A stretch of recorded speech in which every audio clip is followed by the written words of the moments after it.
नमस्कार दोस्तों, very good afternoon. सभी का स्वागत है आज के सेशन में। मेरा नाम है समीर सिंघल और आप सभी का स्वागत करता हूं एसएससी अड्डा 24/7 के यूट्यूब चैनल पर।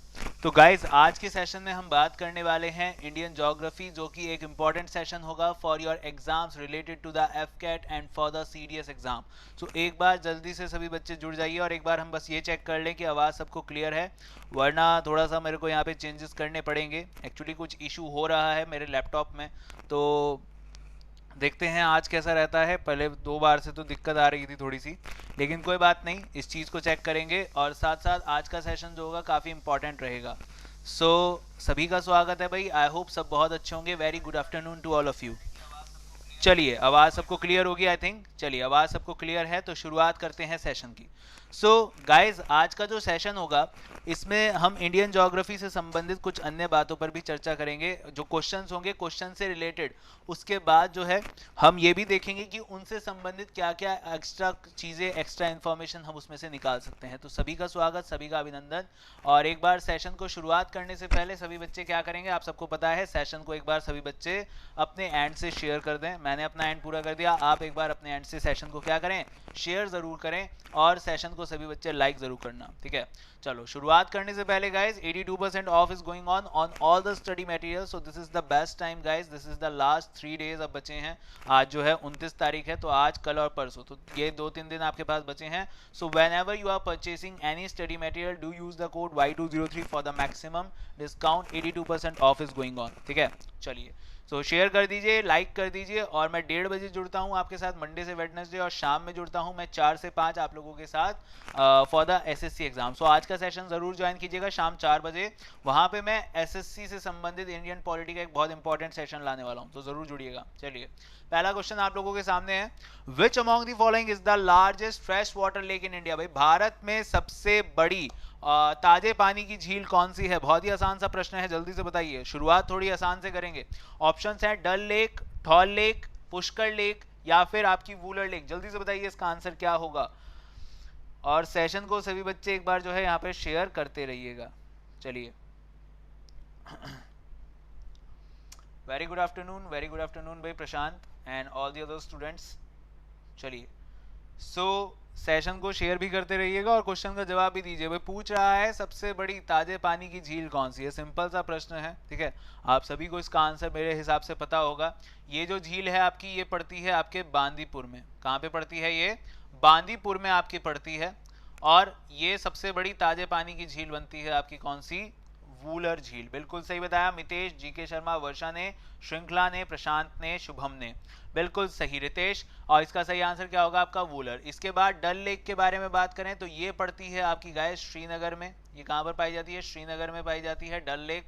उसके बाद अन्य पर बात करें तो आपकी जो थौल लेक है, थौल लेक आपकी पड़ती है गुजरात में। ये आपकी कहाँ पर पड़ती है? गुजरात में। और ये इरिगेशन टैंक के बंदोबस्त से इसको बनाया गया था, आर्टिफिशियल लेक है। और पुष्कर लेक आपकी पड़ती है अजमेर में, जिसका स्रोत होता है लूनी नदी। तो ये है आपकी 4 झील यहाँ पर। इन सब के बारे में ध्यान रखिएगा। और इसमें जो सही आंसर होगा वो होगा आपका वूलर लेक। चलिए, ये भी बताते चलिए, which is the largest salt water lake. भाई, सबसे बड़ी खारे पानी की झील कौन सी है, ये भी जरा एक बार मुझे बताते चलिए, ठीक है। चलो, बिल्कुल सही बताया सीएम बड़े दिनों बाद आए हैं, कल ये किसी भी सेशन में नहीं थे। और वूलर लेक के निर्माण झेलम नदी के पानी से होता है। बिल्कुल सही आपने बताया नेहा। और झेलम नदी की बात करें तो वेरीनाग स्प्रिंग, वेरीनाग स्प्रिंग एक जो है वहाँ पे एक स्रोत है उसका, जम्मू कश्मीर में ही ये पाया जाता है, ठीक है। चलिए, अगली बात, अगला क्वेश्चन आप लोगों के सामने है। As per the India state forest report 2015, dash has the largest forest cover in terms of its area.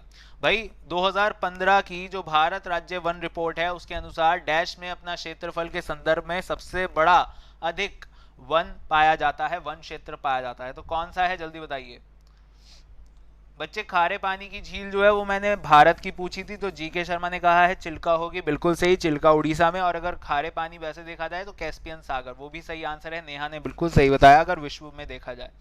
चलिए, सांबर झील जो है बच्चे, उससे बड़ी आपकी जो है कौन सी है? उससे बड़ी आपकी चिल्का है, जो आपकी उड़ीसा में पाई जाती है। चलिए,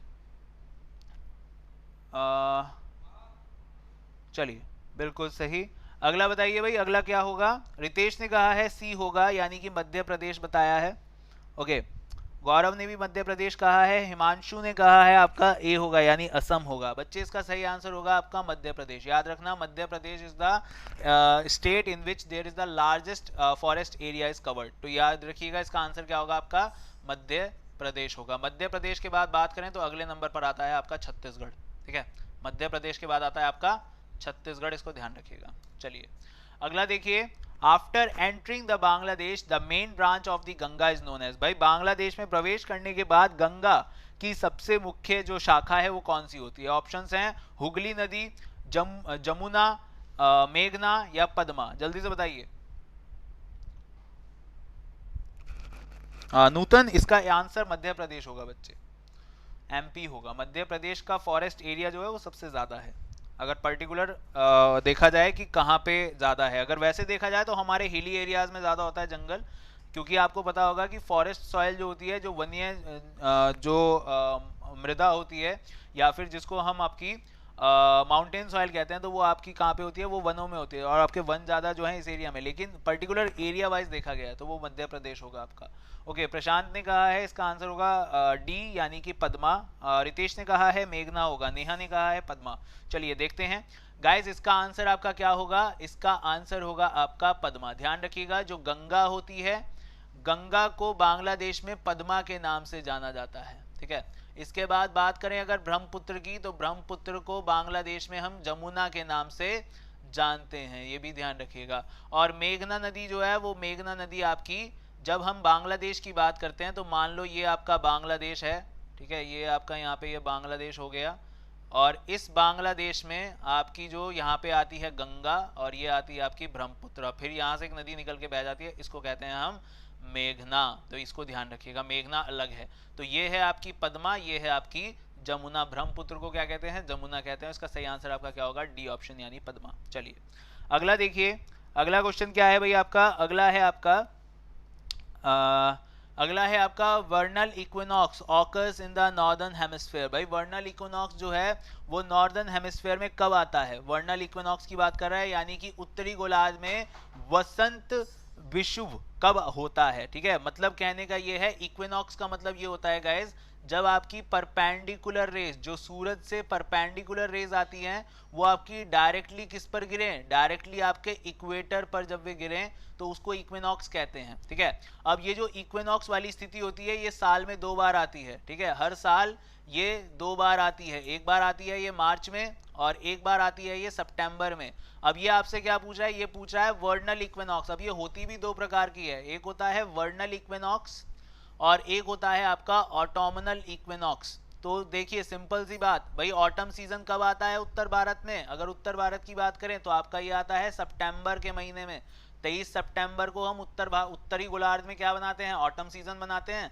और वर्नल कब आता है? वर्नल आता है आपका 21 मार्च। तो आपका इसका आंसर क्या हो जाएगा? यहाँ पे 20 मार्च दे रखा है, कोई बात नहीं, लेकिन ये 21 होता है। इसका सही आंसर होगा आपका 21 मार्च, यानी कि बी ऑप्शन। ठीक है, ये 21 कर लीजिएगा, ये एग्जैक्ट 21 होता है। ज्यादातर एग्जाम्स में आपको 21 मिलेगा, यहाँ पे 20 लिखा था, कोई बात नहीं, इसको 21 कर लीजिएगा। ठीक है, 21 मार्च। और जो आपका समर सॉलिस्टिस होता है, यानी कि आपका ग्रीष्मकालीन अयानंत जो होता है, वो होता है 21 जून को।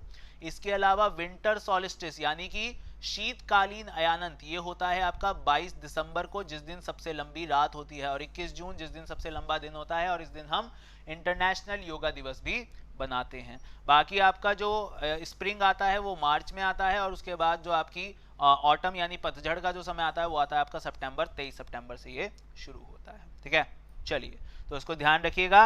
अगला क्वेश्चन देखते हैं, अगले क्वेश्चन पर चलते हैं। What is the main cause of the temperature rise in the interior of earth? भाई हमारी पृथ्वी के अंदर जो तापमान बढ़ रहा है उसका मुख्य कारण क्या है? ऑप्शंस हैं pressure, breakdown of the radio active substances, both the pressure and the breakdown of the radio active substances, या नन ऑफ द अबव। जल्दी से बताइए। देखो बात करते हैं यहाँ पर हम इंटीरियर स्ट्रक्चर की। तो इंटीरियर स्ट्रक्चर कुछ इस प्रकार का होता है। हमने मान लो ये एक सेक्टर हमने काट लिया, तो ये 3 हिस्सों में इसको हम बांटेंगे। किस किस में? यहाँ पर सबसे ऊपर होता है आपका क्रस्ट जिसको हम भूपर्पटी कहते हैं। उसके बाद आता है आपका मेंटल, और मेंटल ये पागल वाला मेंटल नहीं, MENTLE वाला मेंटल। उसके बाद आता है आपका कोर। जो क्रस्ट होता है, क्रस्ट में आपका क्या पाया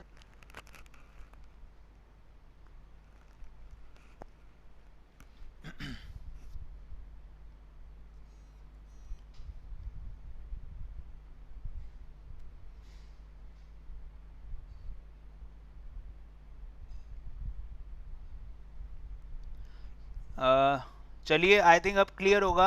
एक बार रिफ्रेश कर लीजिए आप सभी लोग। आई थिंक अब क्लियर है। थोड़ा सा नेट का इशू हुआ था guys, sorry for from my side, थोड़ा सा नेट का इशू था। आई थिंक अब क्लियर होगा। एक बार जल्दी से सेशन को दोबारा शेयर कर दीजिए, क्योंकि बच्चे जो हैं वो चले जाते हैं, कोई बात नहीं, लेकिन आई थिंक अब क्लियर है चीज़ें। तो एक बार देख लीजिए इस चीज़ को।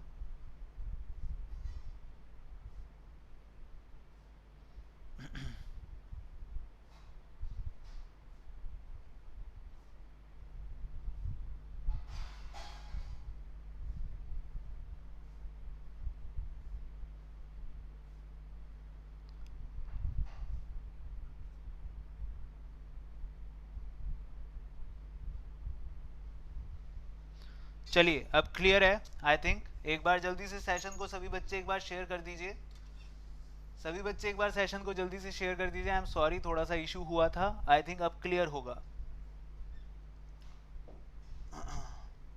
चलिए, very thank you for being patience यार, थोड़ा सा पेशेंस रखने के लिए बहुत बहुत शुक्रिया। तो एक बार जल्दी से वापस से सबको एक बार शेयर कर दो, सेशन दोबारा शुरू करते हैं। ठीक है, शुरू करते हैं, मतलब कि आपको चीज़ें दोबारा बताता हूँ जो चीज़ बता रहा था, थोड़ा सा नेट का इशू हुआ था।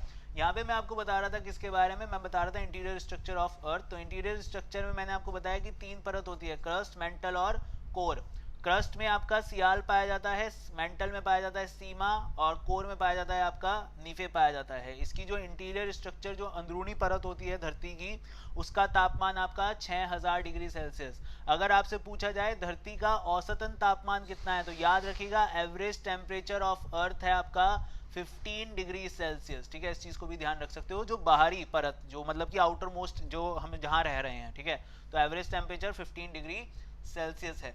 इसके अलावा अगर बात करें तो यहाँ पर और अन्य चीजें भी आती हैं भाई, जैसे कि क्रस्ट हो गया, तो क्रस्ट को हम लिथोस्फीयर कहते हैं, मेंटल को हम एस्थेनोस्फीयर या फिर मीजोस्फीयर के नाम से भी जानते हैं, और कोर को हम बैरिस्फीयर के नाम से भी जानते हैं। और ये चीज मैंने आपको एक चीज यहाँ पर और बताई है कि सबसे मोटी परत कौन सी होती है इंटीरियर की, वो होती है आपकी मेंटल। चलिए, वेरी गुड नून भाई सभी को। एक बार जल्दी से सेशन को जल्दी से एक बार जो है रिपीट सेशन को शेयर कर दीजिए सभी के सभी बच्चे, ठीक है ना। और बिल्कुल मैंने एक बार रिपीट कर दिया यहाँ पे पूरा डायग्राम, और इसका आंसर क्या होगा, अब आंसर पर आते हैं भाई। What is the main cause of temperature rise in the interior of earth. अब देखो, जो हमारी धरती होती है, धरती के अंदर जो टेम्परेचर राइज होता है उसके कई प्रकार के कारण होते हैं। जैसे कि उसका एक मुख्य कारण होता है जो रेडियो एक्टिव सब्सटेंस जो टूटता है और जो बिखरता है, टूट के जो डिग्रेड होता है, तो उससे भी एनर्जी उत्पन्न होती है।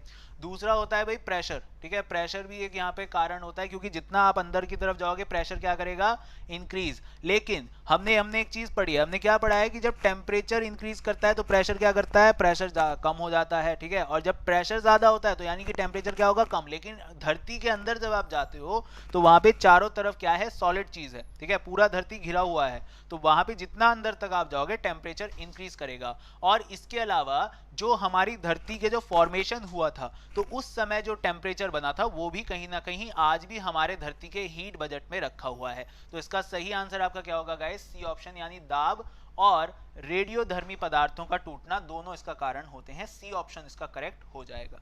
क्लियर है बात। चलिए एक बार मैं देख लेता हूं, यहाँ पे वॉल्यूम बता रहे हैं कुछ बच्चे की वॉल्यूम जो है कम है। वॉल्यूम आई थिंक ठीक है ना। चलो आगे बात करते हैं। अगला देखिए, अगला क्वेश्चन आप लोगों के सामने है, which of the following planet move in the opposite direction than the other planets in the solar system. भाई निम्नलिखित में से कौन सा ग्रह सौर मंडल के अन्य ग्रहों की तुलना में विपरीत दिशा में चलता है। ऑप्शंस हैं नेपच्यून, मार्स, यूरेनस या फिर सैटर्न। देखो हमेशा ध्यान रखना, हमारे जितने भी ग्रह हैं सभी के सभी ग्रह आपके कैसे चलते हैं, ईस्ट टू वेस्ट चलते हैं, एक्सेप्ट टू, ठीक है, दो को छोड़ के। एक होता है आपका वीनस यानी कि आपका शुक्र होता है, और एक होता है भाई आपका यूरेनस यानी कि अरुण होता है। तो जो वीनस होता है ये कैसे जाता है, ये जाता है वेस्ट टू ईस्ट। ठीक है, फ्रॉम द क्लॉकवाइज डायरेक्शन, ठीक है, वेस्ट टू ईस्ट जाता है, क्लॉकवाइज डायरेक्शन में जाता है। सॉरी, ये दोनों आपके ईस्ट टू वेस्ट जाते हैं, बाकी सारे आपके कैसे घूमते हैं, बाकी सारे घूमते हैं वेस्ट टू ईस्ट घूमते हैं। तो ये जो हैं ये दो ग्रह ऐसे हैं जो आपके कैसे घूमते हैं, क्लॉकवाइज, यानी कि घड़ी की दिशा में। और अगर हम यूरेनस की बात करें तो यूरेनस जो है वो एक ऐसा ग्रह है जो अपने अक्ष से 98 डिग्री के झुकाव पर है और ये नॉर्थ टू साउथ घूमता है, ठीक है। ये लेटा हुआ ग्रह भी कहलाता है, जो लेटा हुआ ग्रह है, तो उत्तर से दक्षिण ये घूमता है। इसका आंसर क्या होगा आपका, सी ऑप्शन इसका सही आंसर हो जाएगा, ठीक है। चलिए, आई होप अब जो है चीजें क्लियर होंगी। अब कोई बफरिंग तो मेरे हिसाब से नहीं चल रही, ठीक है, कुछ बच्चे कह रहे हैं, चलिए कोई बात नहीं, आई थिंक अब कोई बफरिंग नहीं है। तो वीनस और यूरेनस होगा, इसका सही आंसर आपका क्या होगा, यूरेनस। चलिए अगला क्वेश्चन देखते हैं। What is called the lines that combines the places of same amount in rainfall, ठीक है। भाई पूछ रहा है कि निम्नलिखित में से कौन सी रेखा होती हैं जो आपके समान वर्षा को जोड़ती हैं। तो ऑप्शंस हैं आइसोबाथ, आइसोहाइट, आइसोबार या आइसोनेफ। देखिए आइसोनेफ क्या होता है, आइसोनेफ होता है सेम अमाउंट ऑफ क्लाउड। ये ऐसी रेखाओं को जोड़ती हैं जहां पर सेम अमाउंट ऑफ क्लाउडीनेस होती है, यानी कि एक ही प्रकार के क्लाउड्स वहां पर पाए जाते हैं।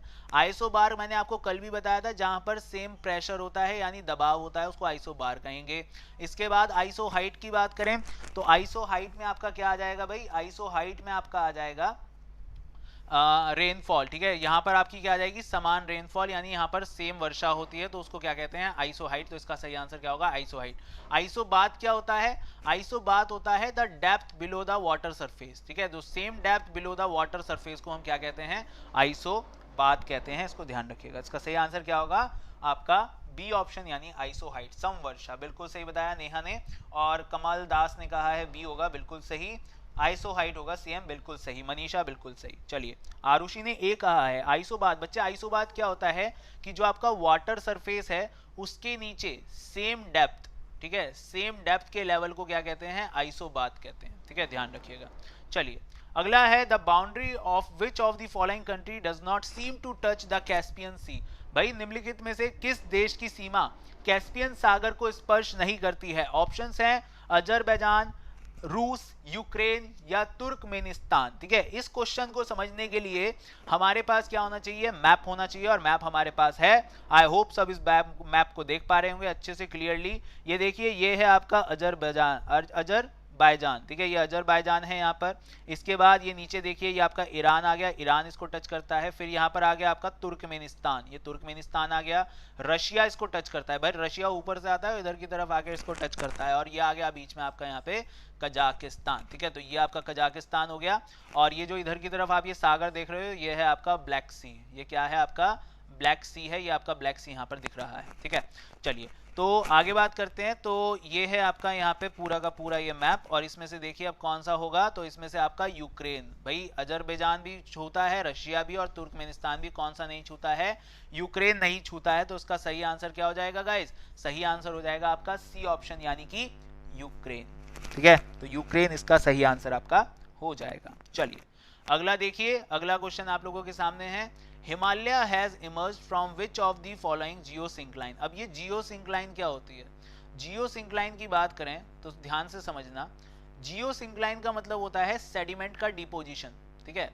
ऐसे सेडिमेंट का डिपोजिशन जो समय के साथ जिसमें क्या आया है, उभार आया है। मतलब कि कहने का ये है कि मान लो एक समय में ये था आपका यूरेशियन प्लेट, ठीक है, एक समय में ये यूरेशियन प्लेट थी, और एक समय में यहाँ पर नीचे की तरफ आपकी ये थी इंडियन प्लेट। तो जब ये इंडियन प्लेट इस तरह से इसकी तरफ चल रही तो बीच में आता था आपका टेथिस सागर, और इस टेथिस सागर में आपकी जितनी भी नदियां यूरेशियन की थी वो सब गिरती थी, और जितनी भी नदियां आपकी भारत की थी वो इसमें गिरती थी। तो इसके कारण यहाँ पे क्या होता था, यहाँ पे आपका सेडिमेंट डिपोजिशन होता था, यानी कि अवसाद का एकीकरण होता था। अब ये सेडिमेंट इकट्ठा हुआ, अवसाद इकट्ठा हुआ, तो अवसाद इकट्ठा होने के बाद जब उस पर और भी फिजिकल और ज्योग्राफिकल फिनोमिनास का इफेक्ट हुआ तो वो धीरे धीरे क्या हो गया, वो उभरने लगा, और फाइनली जब टकराव हुआ तो वो क्या बन गए, आपके हिमालय बन गए। तो ये यही पूछ रहा है कि हिमालय जो है वो निम्नलिखित में से कौन सी जियोसिंक्लाइन से जन्मा है। तो आपका आंसर क्या होगा भाई, टेथिस सागर से जन्मा है, ए आंसर आपका हो जाएगा। सो आई होप आपको जियोसिंक्लाइन समझ में आया होगा कि जियोसिंक्लाइन आपका क्या होता है। जियोसिंक्लाइन होता है, it is a kind of a deposition of the sediment which is being uplifted by the particular type of phenomena, either the physical phenomena or the geographical phenomena। तो वो होता है आपका जियोसिंक्लाइन, इसको आप ध्यान रखिएगा। और ये कहां से जन्मा है? आपके टैथिस सागर से जन्मा है। बिल्कुल सही भाग्यश्री। और चलिए अगला देखिए, which among the following choices can cause a tsunami. भाई निम्नलिखित में से कौन सा जो यहाँ पे बिंदु है वो यहाँ पे सुनामी को पैदा कर सकता है, या जिसको हम हार्बर वेव भी कहते हैं। ठीक है, ऑप्शंस हैं अंडर सी अर्थक्वेक, टाइफून, वॉल्केनिक इरप्शन या ड्रॉट। बहुत ही आसान प्रश्न है, जल्दी से बताइए।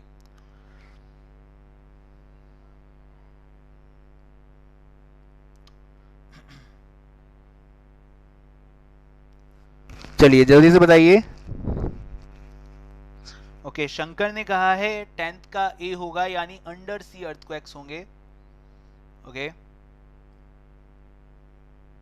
भाग्यश्री ने कहा है ए होगा, अंडर सी अर्थक्वेक्स। चलिए बिल्कुल सही बच्चों, इसका सही आंसर आपका क्या हो जाएगा? अंडर सी अर्थक्वेक्स हो जाएगा। भाई टाइफून जो होता है, टाइफून होता है साइक्लोन। टाइफून किसको कहते हैं? साइक्लोन को कहते हैं। जो आपके उत्तर प्रशांत महासागर में जो साइक्लोन आते हैं उसको टाइफून कहा जाता है। वॉल्केनिक इरप्शन भी हो सकता था, लेकिन यहाँ पे इसने कहा है ऑन लैंड। ठीक है, जो ऑन लैंड और वॉल्केनिक इरप्शन होते हैं वो ज्यादा सुनामी पैदा करने की ताकत उनमें नहीं होती, और ड्रॉट का तो कोई मतलब नहीं। तो इसका सही आंसर आपका क्या हो जाएगा? ए ऑप्शन सही आंसर हो जाएगा। अगला देखिए, सॉरी नीचे वाले जो नंबर है उनको मैं कन्वर्ट करना भूल गया। ऊपर देखिए, most of the dash are formed by the silt and sand of the deposited by the rivers and sea waves। भाई निम्नलिखित में से कौन सी जो मृदा है वो नदियों के या समुद्र के द्वारा इकट्ठे जो उसके डिपोजिशन होते हैं, जो अवसाद होता है, उसके कारण बनती है। ऑप्शंस हैं लैटराइट सॉइल, एलुवियल सॉइल, पीट एंड मार्शी सॉइल या सैलाइन एंड एल्कलाइन सॉइल। जल्दी से बताइए। ओके, अनुपमा ने कहा है ए होगा, रोहन ने कहा है सी होगा। देखिए ध्यान से सुनिएगा। देखिए जब हम बात करते हैं एलुवियल सॉइल की, तो एलुवियल सॉइल जो होता है गाइस, इसको कहते हैं जलोढ़ मिट्टी। ठीक है, और जलोढ़ मिट्टी का जो जन्म होता है, इसका जन्म होता है आपके हिमालय के जो पर्वत होते हैं, जब वहां से नदियां निकल कर आती हैं तो वो इसका जन्म करती हैं एलुवियल सॉइल का। तो इसका सही आंसर क्या है आपका? एलुवियल।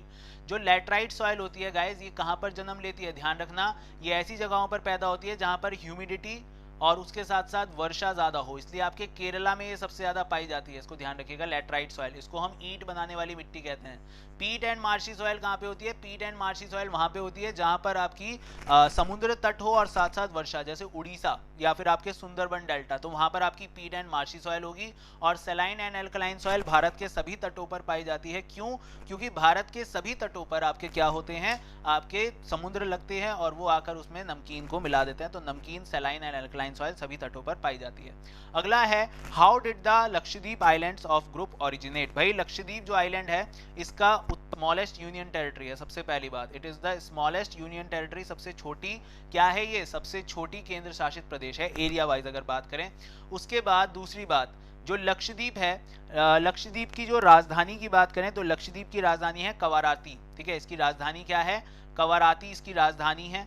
और दूसरी अगर हम बात करें, जो इसका सबसे लार्जेस्ट सिटी है लक्षद्वीप का, वो है आपका एंड्रॉट। वो क्या है आपका? एंड्रॉट सबसे बड़ा शहर है लक्षद्वीप का।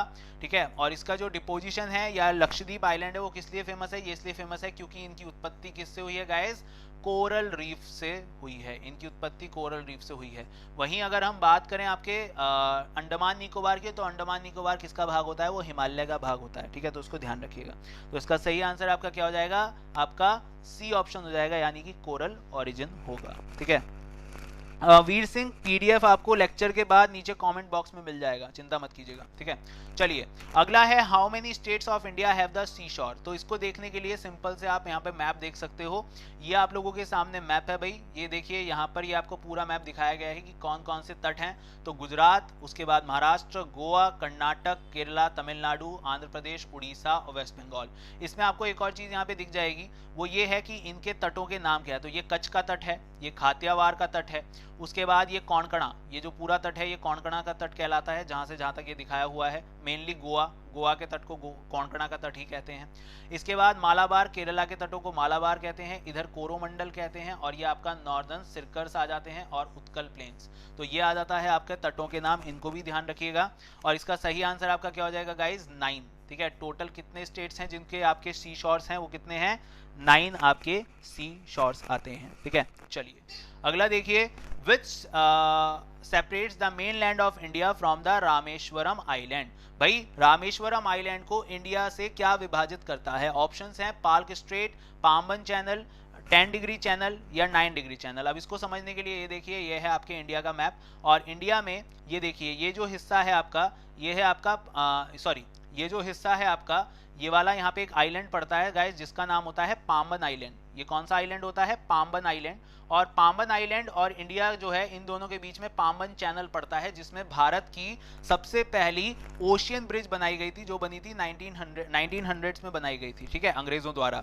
तो ये आपकी पड़ती है कहाँ पे? ये पड़ती है आपके तमिलनाडु में, जो आपके तमिलनाडु को किससे जोड़ती है? पाम्बन आइलैंड। इन दोनों के बीच में भारत की सबसे पहली क्या पाई जाती है? ओशियन ब्रिज पाई जाती है, जिसमें ट्रेन भी चलती है। और ये रामेश्वरम आइलैंड से आगे फिर ये आपका ये वाला जो आइलैंड पड़ता है यहाँ पर, ये पड़ता है आपका मन्नार आइलैंड। जो मन्नार आइलैंड किसका हिस्सा है? आपके श्रीलंका का। तो मन्नार आइलैंड और रामेश्वरम जुड़ते हैं किससे?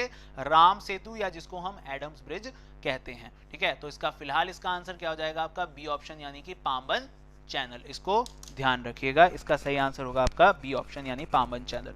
पाल्क स्ट्रेट के बारे में बात करें तो बच्चे, पाल्क स्ट्रेट ये वाला जो रामेश्वरम और इंडिया श्रीलंका के बीच में पाया जाता है, ये पाल्क स्ट्रेट है। और यहाँ पर आप ध्यान रखिएगा, एक प्रोजेक्ट भी बनाने की बात चल रही थी, जिसका नाम था सेतु समुद्रम प्रोजेक्ट। लेकिन इस सेतु समुद्रम प्रोजेक्ट पर अभी रोक लगी हुई है, 2010 के बाद से इस पर रोक लगाई जा चुकी है। इस पर अभी कोई कार्य नहीं चल रहा, क्योंकि इसको बनाने के लिए आपके जो है तोड़फोड़ मचानी थी किसमें? राम सेतु में। लेकिन उसके ऊपर अभी एनवायरमेंटलिस्ट को टाइम दिया गया है कि वो उस पर जानकारी दें कि कैसे बनाया जा सकता है बिना उसको ज्यादा हानि पहुंचाए। तो इसलिए इसको अभी यहाँ पर चलाया नहीं गया है। तो इसको ध्यान रखिएगा, Pamban channel is the distance between the India and the Rameswaram island. चलिए, तो ये था आज का सेशन गाइस, और ये था, आई होप सेशन सबको पसंद आएगा। थोड़ा सा समय की कमी के कारण मैंने थोड़ा तेजी से फिर आंसर्स खींचे हैं। आप एक बार दोबारा देखिएगा सभी क्वेश्चंस को, आपको चीज़ें बहुत अच्छे से समझ में आएंगी।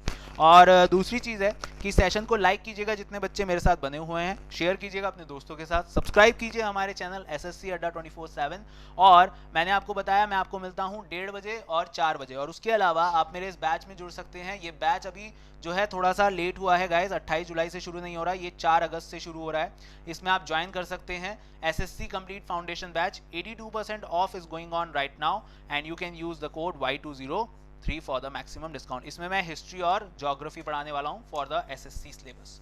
चलिए फिलहाल मैं चलता हूँ, मिलता हूँ आपसे अगले सेशन में। तब तक के लिए 4 बजे जरूर जुड़िएगा मेरे साथ। 4 बजे पॉलिटी पर चर्चा करेंगे, इंडियन पॉलिटी पर आज चर्चा होगी 4 बजे, तो जरूर जुड़िएगा। मिलते हैं शाम को 4 बजे, तब तक के लिए thank you all, God bless you all guys, and bye guys.